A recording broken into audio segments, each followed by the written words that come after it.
वचन, ये वचन प्यारा वचन, ईशु मसीह का प्यारा वचन, पाव को दीप को राह को रोशन, ये है मसीह का प्यारा वचन, ये है वचन।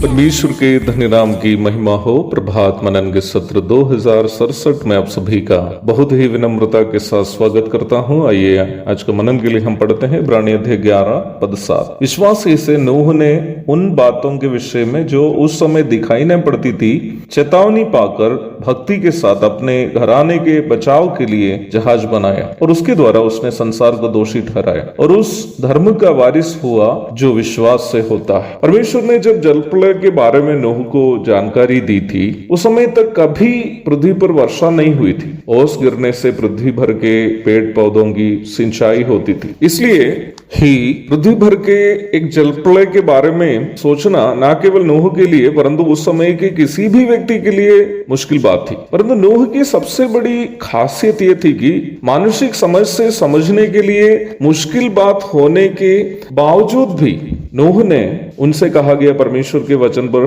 बिना शक किए विश्वास किया। परमेश्वर के लिखित वचन पर मुझको और आपको वैसा ही एक अटूट विश्वास की अनिवार्यता है यदि हम चाहते हैं कि हमारे जीवन में भी परमेश्वर असाधारण कार्यों को करे जैसे उन्होंने नूह के जीवन में किया। जब नूह परमेश्वर के वचन पर विश्वास करने के कारण आने वाले जलप्रलय के बारे में लोगों से प्रचार किया और जब वह परमेश्वर के आदेशानुसार जलप्रलय से बचने के लिए जहाज बनाने लगा, कितने सारे मजाक उनको अपने पड़ोसी मित्र एवं समाज के अन्य लोगों से सुनने पड़े होंगे, परंतु उन्होंने केवल और केवल परमेश्वर के वचन पर विश्वास करने के कारण मानसिक समझ से समझने में मुश्किल बात होने पर भी न केवल उस वचन पर विश्वास किया बल्कि उस विश्वास के लिए प्रयत्न भी किया। मुझको और आपको यह बात अवश्य ध्यान रखनी होगी कि परमेश्वर के वचन पर विश्वास करने पर जरूरी नहीं है कि हम विश्वास करने वाली बातों के बारे में हमेशा दूसरे लोगों को हम यकीन दिला पाएंगे।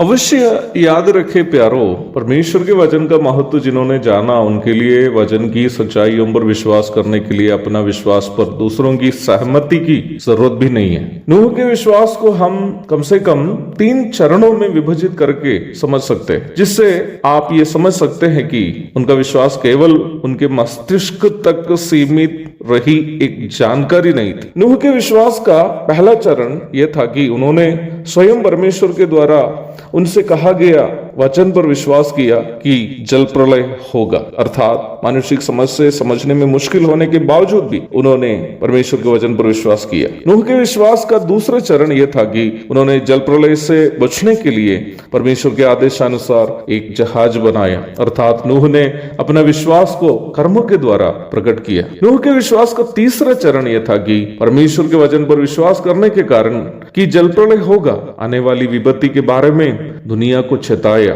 अर्थात उनका विश्वास उन्हें दूसरों के प्रति अपनी जिम्मेदारी का निर्वाह करने के लिए प्रेरित किया। परमेश्वर पर अपना विश्वास को परखने के लिए हम भी नूह के विश्वास के इन 3 चरणों से अपना विश्वास को तुलना करके देख सकते हैं। क्या हम वास्तव में परमेश्वर के वचन पर विश्वास करते हैं या वचन केवल हमारी भी एक जानकारी मात्र है? यदि हम वास्तव में वचन पर विश्वास करते हैं तो क्या हम विश्वास को अपने जीवन से कर्मों के माध्यम से प्रकट कर पाते हैं? क्या हम विश्वासी होने का दावा करने वाले ही हैं या उद्धार के वचन को दूसरों तक पहुंचाने में प्रयासरत हैं? अपने आप को परखने के लिए आज का मनन हम सबकी प्रेरणा करने की उम्मीद के साथ मैं अपने शब्दों को विराम करता हूं। प्रभु आप सबको आशीष दे। आमीन।